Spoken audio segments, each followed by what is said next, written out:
So, hello, and a massive hello to everybody. Hope everybody's having a great day wherever you are, whatever you may be doing. 50 pips, rocking and rolling here, 12th of January, 2022. No trade calls, no recommendations, or response to their own stuff here for educational purpose only. Just a little chat between friends, traders, and stock market guys and gals. So let's do this, guys.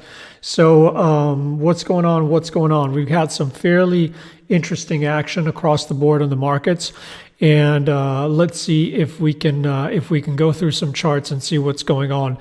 If anybody has anything they want to look at, anything they want to discuss, any trade they're in, any trade they want to manage, if they want to know anything about my positions, what I'm doing, don't hesitate to ask. I'll try and cover all questions. Hey, Stefan, how's it going? So we'll stay on as much as we have to, probably judging by the ones we did last year, not too long, but we'll stay on as much as we have to. So right now, market's fairly interesting. Very, very good start of the year in general. A lot of two-sided action. So long may it continue. And as always, let's see what's happening. Well, basically right now, as I've been discussing on Twitter, we've had a fairly interesting action here coming into the beginning of the year, right? So we talked about the fact that all those failures at highs were very, very telling, and that the asymmetry, right, the best possible trade or nice expression of trade was to looking for shorts, right? Now it took a little bit, right, because it kind of stalled at these highs, right, a couple of times, and couldn't get a lot of traction. But clearly, every time you're trying to take this kind of trade, your risk reward is very good because your risk is tiny compared to your reward. And what we'd been discussing for, right, what we were looking for was move back into the 50, into the 100 with a potential flush if things got very ugly back into the 200 DMA.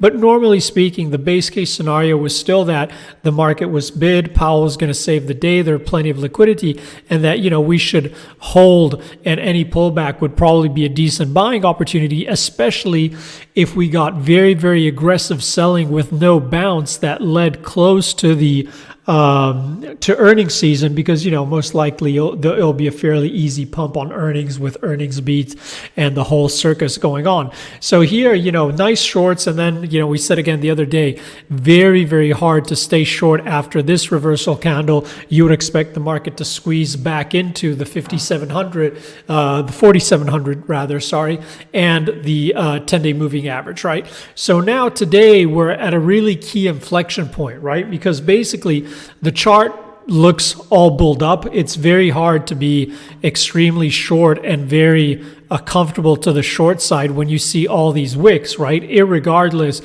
what's going on. But right here, so even though the bulls are in control, the bears haven't completely lost it, right? So here you've got a multi-confluence of zones where the shorts have to come into play, right? So basically, what do you have? You have this retracement off those highs. You have a move back into a pivotal 4,700, sorry, the 10-day moving average, and all these sells, right? All these sells in this area that got a lot of traction last year where the market was capped, where it was unable to attract new buyers above the 4,700, right? And even though we got that Santa rally pump, then even this move back above the 4,700 couldn't attract more buyers, and we popped back below. So today, in terms of day close basis, is extremely important, right? Extremely important. What does that mean? Well, that means that as long as, for the way we look at the market, as long as the market stays inside this 10-day moving average and this 4,700, if you want, you can even call it the 50-day moving average. You can pretty much call this, the no-go chop zone, and it really doesn't make a big difference what happens to the bigger structural theme, because essentially it's just sideways chop, right? If we get a daily close back below that 50-day moving average, well, then likely the bears are going to get all excited again for a retest of those lows. And if we get a day close back above that 10-day moving average, likely, the bulls are going to be all gung-ho because, it's free money into earnings, and we have to go back to take out all-time highs. Now, the reality is that in hindsight, it's going to be clear, but here it's a little bit messy. I think that in any case, because of the way things are going, because of what Powell said essentially basically, lower rate regime for longer, trying to not spook the markets, us going into earnings, it's probably more likely that any dips still get bought for the market either hugging this 4,700 or trying to press higher. So again, we'll have to see, but I think the quick handles are done in the same way as we said, the quick handles to the downside are done. I think the quick handles to the upside are back done, right? So I reverse shorts, got long, and right here I'm flat on the longs, right? So maybe I'm taking one for the team for all the guys who are still long, but I'm flat as a pancake here on ES. I don't have a position on. And again, it's been a good start to the year. I have no hurry to get in trouble, so I'm not doing anything now. I'm just going to be watching also because I'm doing this live stream. So we're kind of sideways here. Before I look at some charts, so do you think Ethereum can try for $5,000 in the next 6 months or say? Well, first of all, I think it's hard enough to tell or to make a prediction of price in general, but also to attach a time component to that, that's really making it harder than it should be, right? So I don't really look at things in that way, but if you ask me, could Ethereum go to 5,000 in the next 6 months? The answer is sure. Could it go to 1,000? Sure, right? But I don't know if that's really going to help you. But what we can do is we can look at the chart, right? And basically here in the chart, we've had an aggressive pullback here. And basically you could see off those lows, and here what you have is you have a multi-confluence of levels, and broadly speaking, on any pullback, you've got the 50 back, which is down in this area, but here what's more likely capping it is these previous lows here and the 50 week, right? So right now, this looks like a fairly bullish reversal candle that is trying to shape up on the week, Stefan, and we'll have to see how it closes. Now, here, I just like to stress one thing, and I was talking about this in the daily webinar recently, with everybody else. Instead of, a lot of people are going to get fairly emotional or excited about different things they care about or they like. But I think here the reality is that we have to accept that it's all one trade, right? Does that make sense? It's all about liquidity. So here what you see is when people start to worry about what the Fed might do and liquidity being taken away, the punch bowl going empty, what happens? Bonds get sold in a sustained manner, people panic, and then gold gets sold, silver gets sold, stocks get sold, Bitcoin gets sold, Ethereum gets sold, right? All of a sudden, we get a situation where we get a little bit of a relief rally. Powell eases up a little bit, then everybody's not so worried about that liquidity. Well, then, first thing that happens is bonds pop, gold pops, silver pops, stocks pop, Bitcoin pops, Ethereum pops. You see what I mean? So it's really all the same trade. So likely, especially in the shorter term, what I would say is you want to pay attention to what's happening on the central bank side, what the FOMC is saying, what Powell is saying, and how the bonds react. And based on that, you'll probably get a feel for, what way everything's going to go, because unless we get a real key event or something specific happening, chances are everything is going to just completely going to trade together. Does that make sense? So right now, the only thing I could say is that as long as we hold this higher high, as long as we hold this level from a closing basis on the week, then it looks like a low is in and it's going to try and press higher. If we lose this from a closing basis on the week, then I would say the natural place to look at is for the market to come back and try and flush all these levels. I know it sounds crazy, but that's what I would be looking at, sub 1800 level. Now, if you look at it on the daily, also, you see that it's still holding this level, but it has a lot of overhead resistance. So what to look at in terms of overhead resistance? So you would fib this move from highs to lows, right? And you can see what's interesting here is that essentially the 50 back of this move from highs to low is coming in line with the 100 and the 50-day moving average. So basically what I would say here is that the key lines in the sand, and this is broadly speaking in line with this kind of area too, where we saw the market kind of, oops, it's not what I wanted to do. I think I have to draw it, the market trying to stall again.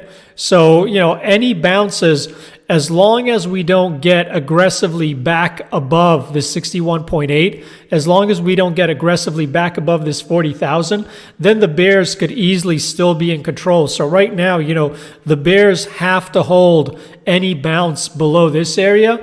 What the bulls want to do is, of course, hold this low, hold this series of higher lows, and get it back above the 200 as soon as possible to try and jack it back in here. But right now, most probably, this is going to be a choppy area, and I would suspect that unless we see a big change in terms of what the bonds are going to do and what we get out of the Fed, likely we'll stay in that kind of trading range. Now, keep in mind that the next 2-3 weeks are going to be super important, because on Friday we have the banks starting to report, and then we're going to go into all the central banks with the FOMC, BOC, ECB, BOE, etc. on deck, and at the same time, that's going to be you're going to have an overlay of all the earnings coming out, and that's really going to give us a good feel for the way risk is trading, for how the market is trading, and what liquidity is going to do, and everything's going to be bound to that. So the next 2-3 weeks should be fairly telling and give us a fairly good idea of what's going on. Does that make sense? Does that answer your question? Yeah, and you similar looking at those low levels of that flush, as you can see it here on FANGman, right? We saw FANG starting to get sold, and we talked about this pattern. And if you remember, the guys who are following on Twitter, the back end of last year, we said, we still favor fades on equities, and we don't believe the equity rally can be sustained without a decent pullback unless FANG participates. And what we were highlighting was this topping process on the FANG, right? And here, this completed right here into the 200 DMA. Then it stalled, and then we got a flush. Where did the flush come? You see, the flush came in, taking out likely all this zone, but could not attract more sellers, and you got a sharp reversal right after that flush. When you get these kind of patterns, that's when you're likely going to get follow through to the upside. So kind of like that Ethereum chart, right? You'll probably expect it to try and come back into this confluence of the 50 and the 100 day. So that's what I would be looking at in terms of zone, right? And in terms of action, and you can see most of these charts are moving together, right? And it's very, very similar, very, very similar dynamic across the board, where we hit levels of max pain. You saw the market taking in risk, taking in positioning, deleveraging, and then we got into flush points, right, where then the market reversed. It's a similar thing on ARK, right? We talked about how this was very, very technical, and it looked like we had to come back and flush the bottom end of this range. And you see the market comes in, breaks inside the zone, keeps on getting sold, comes back in, flushes these lows, and then bam, unable to attract new sellers at lows, we put in the reversal candles and we got a little bit of a bounce.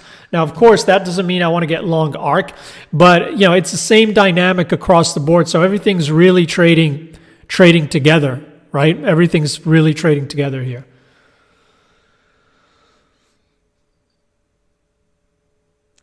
A lot of the Forex is fairly stuck, and it's waiting for all these central banks, right? And we'll have to see what we get out of these central banks. And, in general, CAD will trade with risk. And we'll have to see, as we get through the Fed, as we get through the BOC, if there's any real divergence or anything going on. But for now, we're kind of still stuck in this sideways area, right? Now, you had a strong turning point further down, but really, if you step back and you go even on a weekly, we're really kind of not going anywhere, right? So right now, the bears are probably hinting at the fact that we can't get back above this breakdown zone, right? Once we've broken down, the market keeps on smacking it down. And the bulls are probably holding on to the fact that we're trying to make these higher lows and that ultimately we're going to break higher.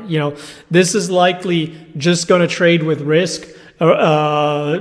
follow equities and risk in general, unless there's something major shift or major divergence from BOC and the Fed. But right now we're at a pivotal level, right? And basically, the bulls need to hold this area, the 50-day, and basically, sorry, the 50-week. But if not, it's fairly sideways. So anything that really happens inside this zone, you can call it 123, 131 and the 124. Really, this is chop suey zone, right? Very, very messy. If we get a decisive break, especially on a catalyst, on the FOMC, on the BOC or something, then here you've probably got 400 pips to the downside fairly quickly to come back down to test this level that is probably getting infinitely weaker, and sooner or later you'll get a flush.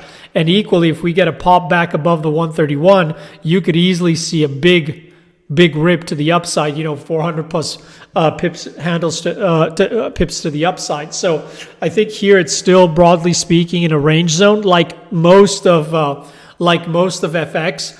But I think if you're looking at moves here in FX, the two things which are most interesting to me at the moment are yen and euro, right? So yen, we discussed this. We're actually in a short trade here, full disclosure.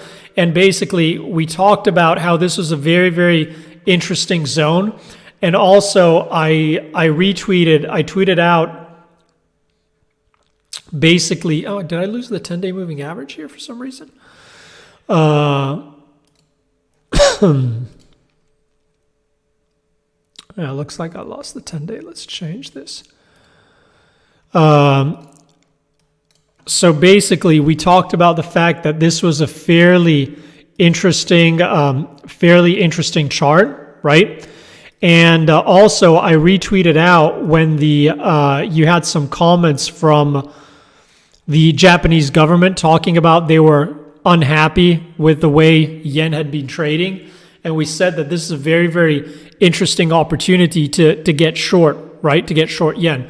And basically, there were a multitude of entries, right? Either you were shorting on those headlines, or yesterday or the day before, you were shorting the day close below the 10-day moving average, or yesterday, the pop back into the 10-day moving average. But I think this is probably one of the two most interesting trade in Forex land. Again, I'm talking my book because I'm short. And here, what I would expect is I wouldn't be surprised if we see this, this is basically that flush we got through the Santa rally. So I wouldn't be surprised if we see this flush all the way back into the scene of the crime, into these lows, into the 100 DMA. So I think this is far more interesting dynamic right here, right now, than what is going on in CAD. And the other one, which I mentioned, which is the euro, right, is basically the euro for 115. We talked about this a lot even last year. We were positioning trades to the long side, and our base case assumption was basically also looking at seasonal factors and a number of other things that basically euro was trying to put in a low, and that we'd see it rotate back out of this, and basically this move is in play also, right? You see how every time people get excited about euro going to the downside, it manages to pop back up. But here the chart is fairly clear, right? Every time we're down, you look at all these wicks. You've got buyers supporting and rotating higher. So this is, we're looking for this to come right back into the 115.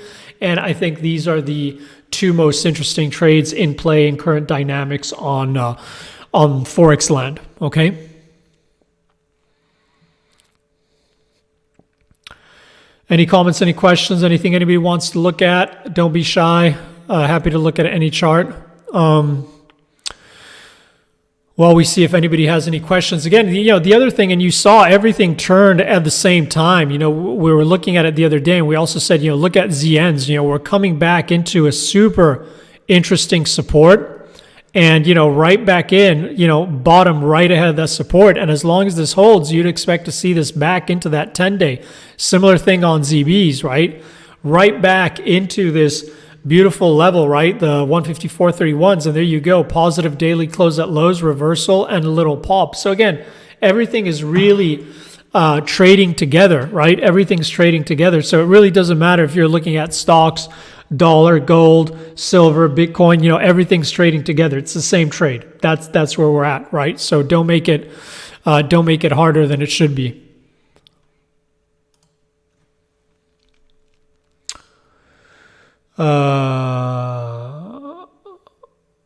BBRF26, thank you so much for the kind comments. My pleasure. No, hey, Mr. I'm flat. I flat out. So if you're still long, took one for the team. But as I said in the webinar today, I'd be looking to be flat. So I flat out everything. I'm not. I'm flat. I probably would be short if I wasn't doing this. I might, but I'm flat.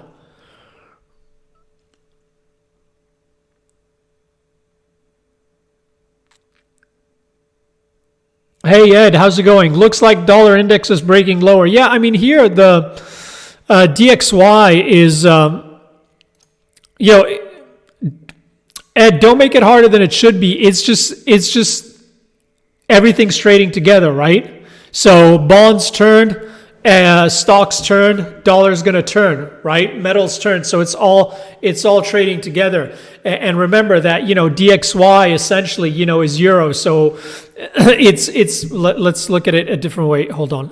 Here, there you go, right? So you see what's happening. It's exactly the same trade. All of a sudden, right, those bonds turn, right? The equity, the stock, so ES, YM, NASDAQ, and what happened? Gold up, silver up, crude up, dollar down against yen, dollar down against euro, dollar down against cable, dollar down against Aussie, dollar down against Kiwi, dollar down against CAD. It's exactly the same trade. So here, you're in a situation, you're a phase where the market is trading, together. So it's just whatever you're doing, it's the same expression of a trade. Naturally, you should, in my opinion, look for the best possible expression of that trade where you're likely going to get the best bang for your buck, where you can get the best asymmetry, but it's all the same trade. So, as long as you keep on watching bonds and keep on watching to see a feel for what we get out of Fed speak and in terms of, market interpretation of liquidity, that's the way the cookie's going to crumble pretty much, right? And you can see here that it's not that easy because the key pivotal levels we've been talking about, 4,700 on ES, it's just stuck here, right? Unable to really move anywhere. Crude is beautiful little trade. I mean, this is another trade here we're talking about. The other interesting trade was basically crude. And, crude is slowly making its way back into 85 and possibly 100. And a lot of buys on crude. There's absolutely nothing that's been bearish on crude. And what we discussed was basically how there is no way you want to get long crude in front of a brick wall, in front of this 80 mark, right? You can see here how that level was being defended. Is you can't get long in front of a brick wall. But we said equally, after this big ramp, if we can break through, you'll get people stopped out. You'll get tactical buyers, buy stops. You're likely going to get Momo through that number, and that's the next place to go long. It makes a lot more sense to get long here than to try and get long ahead of a brick wall, because you have no idea what kind of moves you'll have to stomach, get stopped out of. Instead, once we break through that level, that if the move is for real, you can trade that with an extremely tight stop, right? Either you're looking at previous day levels or you're looking at the trailing the 10-day moving average. But again, this is also a trade in play. And as long as it holds the breakout, you'd expect it to go right back into those highs and try and continue higher. But again, does that make sense, Ed? It's the same trade across the board, right? It's the same trade across the board.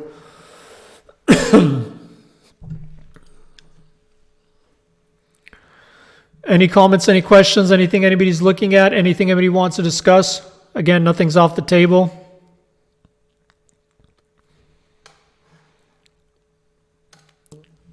Bitcoin, key zone here. We were looking from last year, we've been talking about the traditional Bitcoin cycles, the cyclical top in Q4 of 2020 for the move back down. And, so far that's played out quite nicely here.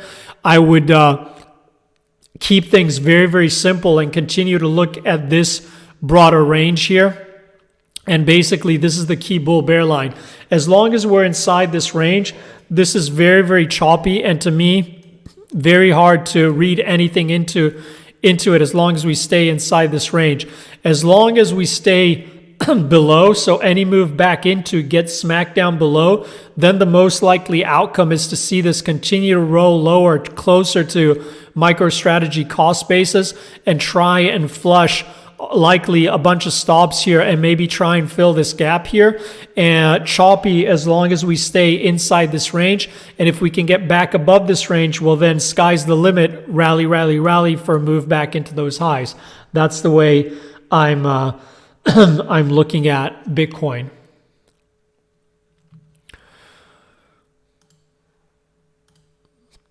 Yeah, NASDAQ here, we talked about that 16,000 and the importance of that. So, I just flattened up as soon as I saw sellers coming in, unable to attract new buyers. I just said, that's it. Because that's technically, that's a pure short setup, right? We discussed in the webinar today, if you're looking for a short today, you're not going to, rather than short ES or YM, the pure trade is NASDAQ, right? You'd prefer to be, of course, we're going into earnings. It's going to be trickier, but you want to be short. You want to look to short the weakest, not the strongest, right? And what makes sense is NASDAQ has been the weakest. It's got the nicest setup. Also because, it's the furthest from those all-time highs. The move back down here is in line with that move. Look how technical it is.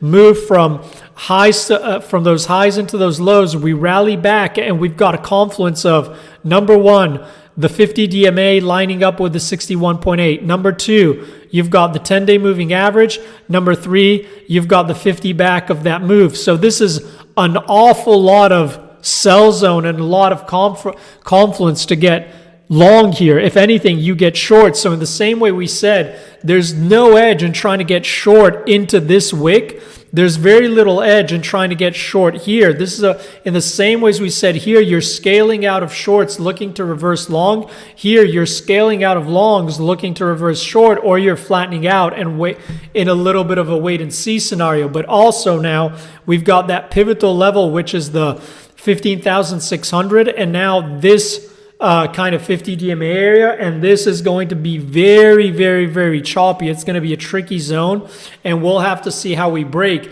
It's hard. It's probably easier to trade a break long to the upside than to trade a short into this wick.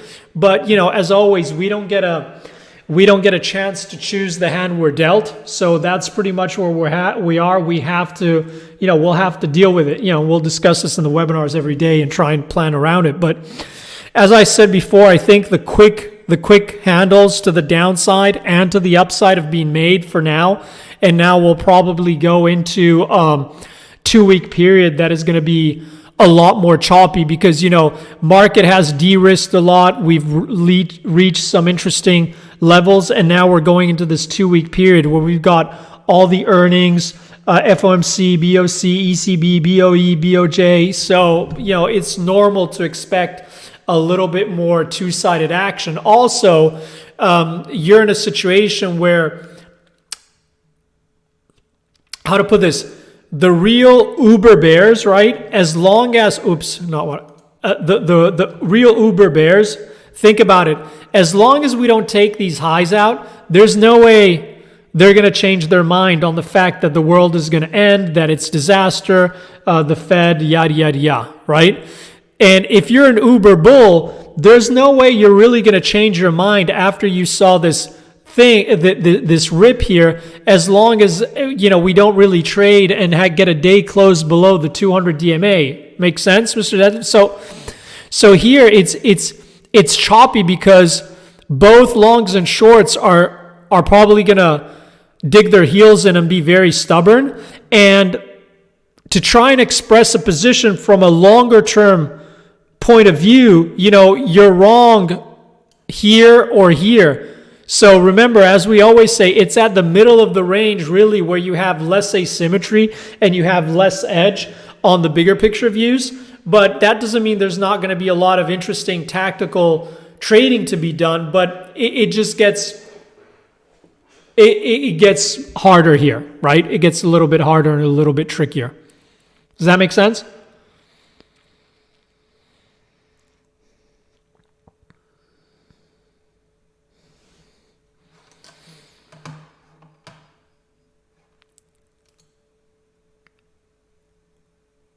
Any comments, any questions, anything anybody wants to look at, anything anybody wants to discuss?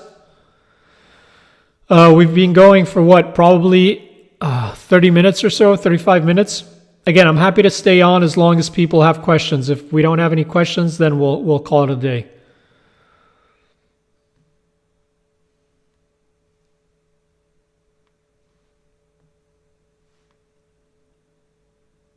But again, I can't stress this enough. There'll likely be a lot of tactical opportunities, a lot of two-sided trading to be done. Don't get stubborn. There's no point. Don't try and check your bias at the door and focus on the levels, focus on what price is doing at specific levels, and and don't make it harder than it should be.